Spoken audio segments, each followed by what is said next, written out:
Welcome to our segment on the Nevada Green Business Network.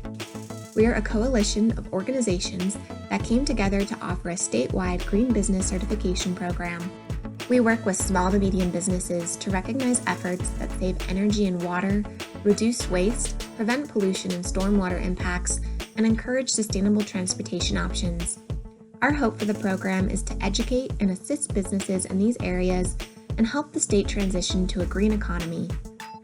To learn more about the program, you can visit nvgreenbusiness.org or click here to watch a short video about the network.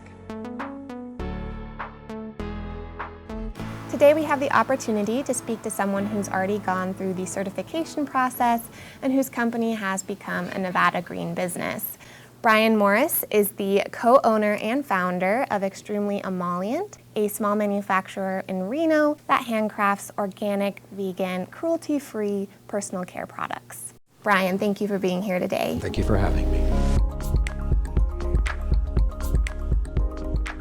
So to start, can you tell us a little bit more about Extremely Emollient, its history, and the type of products that you provide? Sure. I was born with dry skin, the severely dry skin, the type that never produces enough oil. Yet everything that I went through for it in my childhood involved trying to retain moisture, such as use or in baths, which never helped. I just grew up with a lot of split cuticles, a lot of split heels, a lot of just dry, tingly, super sensitive skin. Eventually, I found my way into the world of dermatology, and things got worse.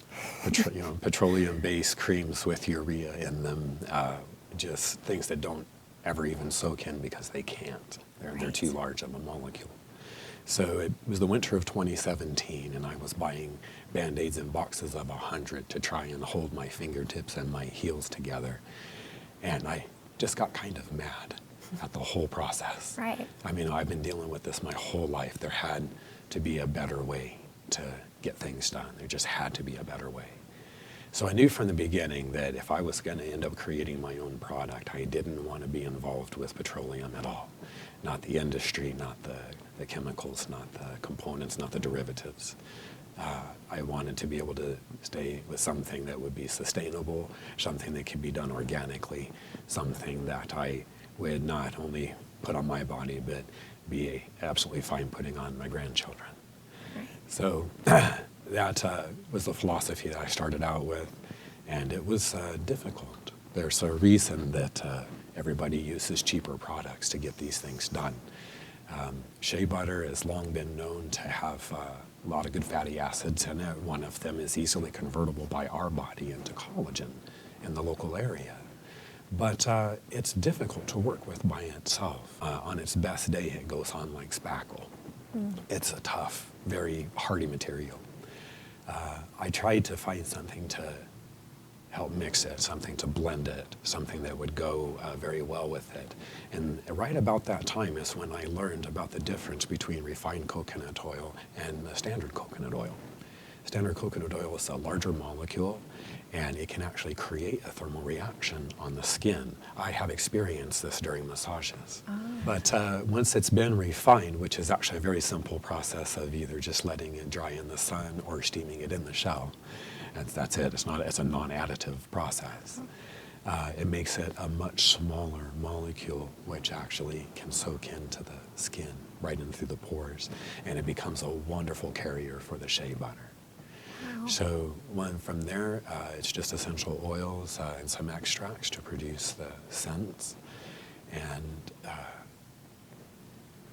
over time, the power of this product has become more and more aware. And I don't say that lightly. It's tackled rosacea wheals that other people's products at the same fair made worse. We were not only able to reduce and reverse what they had done, but then take it down beyond its natural level as well. And that's just in a single application. We've seen it lift scars out of the skin that had already been covered over by new skin. So they weren't quite visible, but still present in the tissue. They surface and they heal off. We've seen it take down sunburns. It's just an amazing thing. And most recently, we've had a chance to use our CBD product against ulcerated tissue, and the initial results are very favorable. That's incredible. This is our standard body butter sheet. So this is a product line that started the company. We've got about 12 different scents available. This is our Sierra Nevada hike. We've tried to make it smell like the mountains here. So let's take a whirl at that and see what you think. Oh my gosh. Yeah, wow. You did a great job with that. That is just four essential oils to produce that scent. Wow. Then this is our CBD butter. You might smell a tiny bit of CBD in there. That'd be the only thing to pick up. There's much unscented. Exactly 3 ingredients in this: the organic raw shea butter, the organic refined coconut oil, and then an organic CBD oil. I'd like to talk about CBD for just a moment. Sure. A lot of folks aren't sure where to get into it or how to get into it, and we also know that the things popping up at the convenience stores are often very cheap knockoffs that not only don't contain CBD but can also have other harmful chemicals in them. We had to be so careful when we got into this. We knew there was going to be a green rush when CBD was legalized, and we actually thought we would just skip it for maybe the first quarter or the first year to let things settle out to see what was going to happen.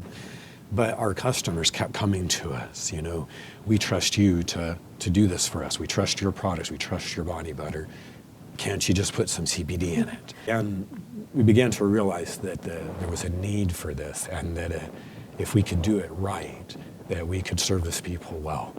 So we began to research and learn about everything there is to know about CBD and where it comes from and what it is and how it works and how it presents in tests. And here in America, the hemp strains are rather weak, and they are testing at only 1 or sometimes 2 C of the CBs out of the 4. We found a producer out of the Netherlands that is a 6th generation old organic hemp farm, who at the time tested with all 4 known CBs in every single batch. And we were able to import that through a company that also has it tested here in America by a trusted company who gives us the certificate of analysis for it. Fantastic. So that's as clean as we know how to do it.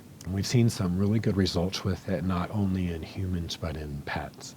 And I'd like to give 2 stories, if I may. Okay. The first is a couple that was facing a hip replacement and a knee replacement.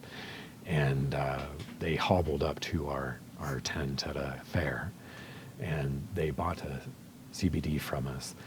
I saw them on our way out of the fair running up and down the stairs of the McKinley Center. Oh, wow. Hand in hand, just smiling. It was a beautiful scene. Another one came from a fair, and a 14-year-old Airedale that was having difficulty walking. It didn't move its hips very much. It just sort of toddled on its hips. Its mom put some CBD right into the joints, and on its way out, it was playing with a puppy. Wow. So there effective. Is something to all of this stuff. Definitely. This year, your business achieved Tier 1 certification in the Green Business Program. Can you talk a little bit more about the sustainable policies that you have in place, both kind of at the building level and the business practice level? Sure. At the building level, that's actually the easier one. We use things like LED lighting, low flow toilets. We reuse, recycle everything that is possible. We compost on site. But when it comes to the ingredients, it's always tougher, but even more critical, I feel. We are very careful how we source every single ingredient. For example, our primary ingredient, the organic shea butter, comes from a women-owned farm collective in northern Ghana, Africa. There's been generations of warfare in the area that have left a lot of families without providers. And these women have learned how first to wild harvest the shea, and then how to farm it organically. Wow. And this provides an income to a very critical part of the world.